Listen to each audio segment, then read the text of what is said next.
You got the mic. Put it on speaker. Hello, Grant. Uncle Peter, just to make sure I'm not going crazy, what time is it?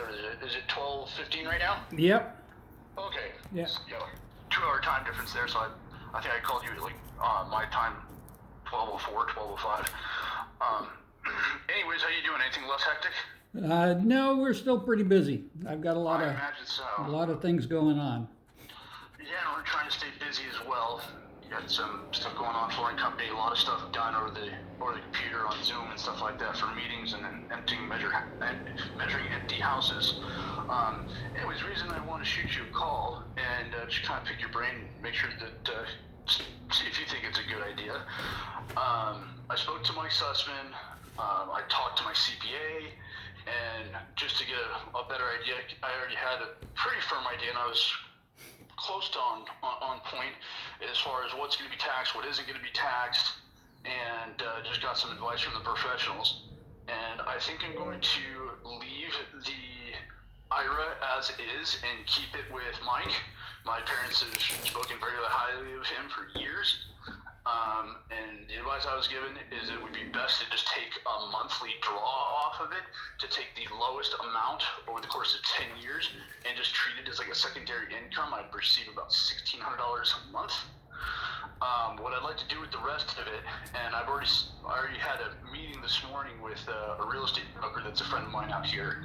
The Texas market's about to get hit super hard. The city that I live in, Round Rock, is going to go from 80,000 residents to 400,000 residents. We have a baseball stadium being built and the largest indoor water park. So we're in massive expansion right now just outside of Austin.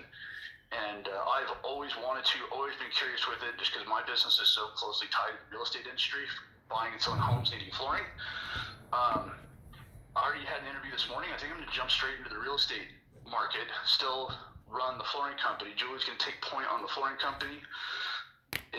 We both kind of jump into the real estate industry because I think that would pump the flooring company. The flooring company would pump the real estate side of things and take the rest of the money, cut it probably in half. I've already spoken to a loan officer where I could probably buy a couple of rental properties and get in for about $50,000 a piece. And from everybody I've ever spoken to, high net worth that was playing with real estate, just, if you can wait 10 years, wait out the highs and the lows and buy at a really good time, you can make, that's probably one of the best investments you can make. You can make a couple $100,000 over the course of 10 years on up.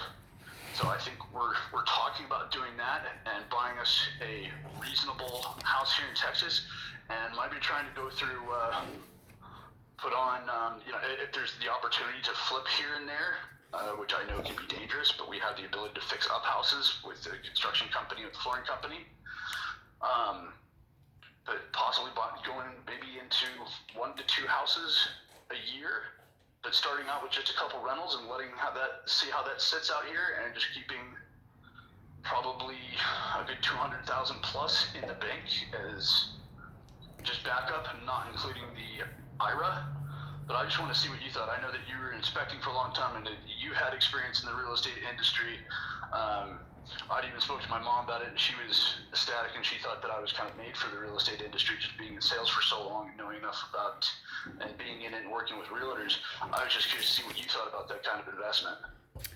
Well, I'm not really going to get involved with your investment desires. The only thing that I can do is give you a perspective on. That's all I'm looking for. And this is just my perspective.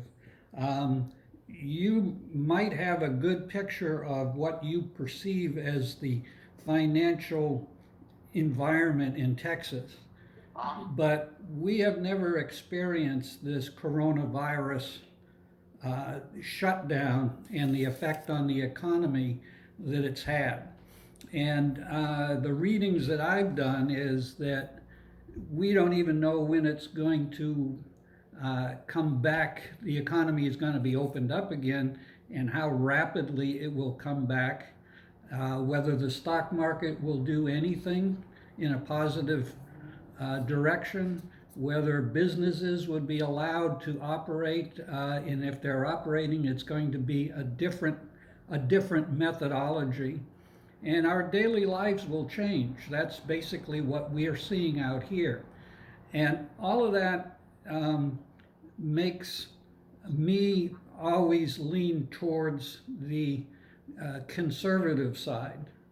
And I know, your parents, it is really a shame and sad that you lost them at a relatively young age. But Yes. what they gave you was an opportunity for financial security. And you might have plans, but in the long run, those plans may not fit in with the new environment that we're going to be dealing with after this coronavirus is over. And my perspective, if I was in a similar position, would be slow down, wait for a while, see if you can get a better read on what the new world is going to look like before you jump very quickly. I couldn't agree with you more. I had no intention of trying to go in and jump into the real estate market in the next, even within the next 6 months. I would still like to get licensed just to have that in my backup and repertoire. And from all the people that I've been talking to, and I have a pretty good set of people out here. I've got a couple of managers that I know pretty well just in business networking groups that I've met. And I couldn't agree with you more on this. Is just an unforeseen market, and it's absolutely unpredictable. What I've heard from my findings, that this is going to be inevitable with this coronavirus. There's enough people out of work that are going to be hard up and are probably going to have to downsize and sell their homes, or some of them, unfortunately, I hate to make money off someone else's misery, but it's going to be a fact. People are going to end up losing their homes, and they're going to go back to the bank. And there's going to be homes available for probably $100,000 plus under market value. Yeah. Well, So jump into that over the next course of the year. I'm not obviously not doing anything. The money is going to become liquid for probably 6 months anyways, which gives me plenty of time to get my license and at least learn about the market. And I'm talking about doing this slowly over the time and watching things. I mean, my parents were very conservative. I know that you and Aunt Nan are as well with finances. And I'm not trying to go out and become a real estate tycoon or anything, but better than putting it in just an account that earns a couple points a year in interest. It's just, I think that this is probably the safest and the best call I can make, given my knowledge and having been in this industry for a long time and having a pretty good understanding of it and trusting the professionals I know around me. And I know a lot of people out here that are pretty high net worth, and they're getting ready and they're getting built up. And, their whole philosophy is when people are afraid to spend, that's kind of when you buy, whether it be stocks or real estate.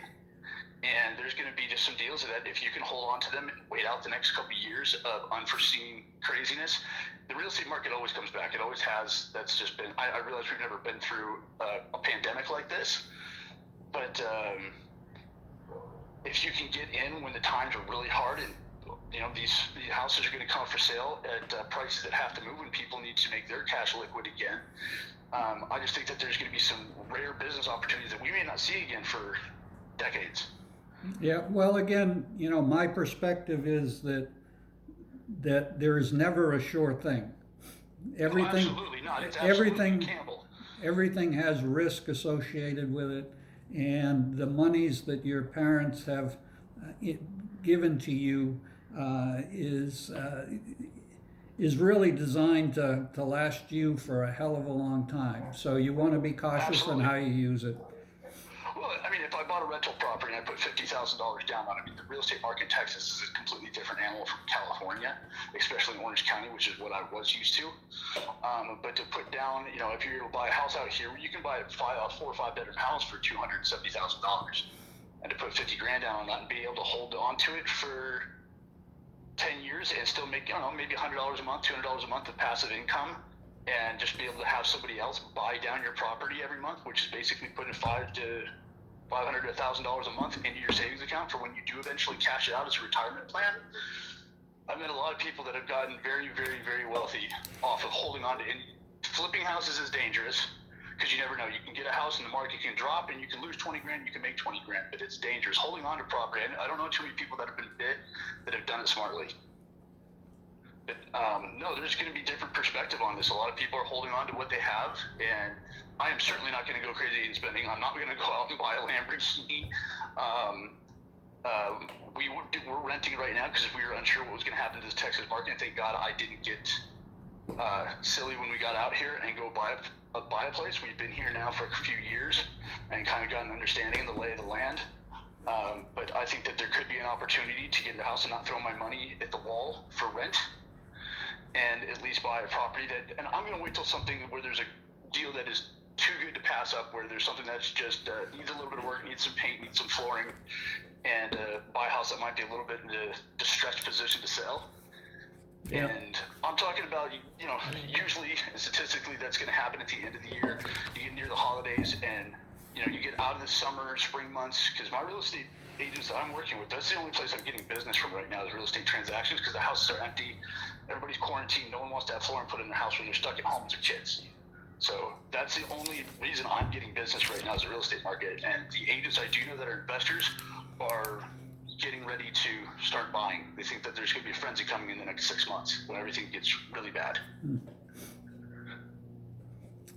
So I don't want to miss out on an opportunity. At the same time, yes, this money should last me for most. If I invest it correctly and don't spend it wildly, I think I could buy a house and have that money for probably the rest of my life. At least have security.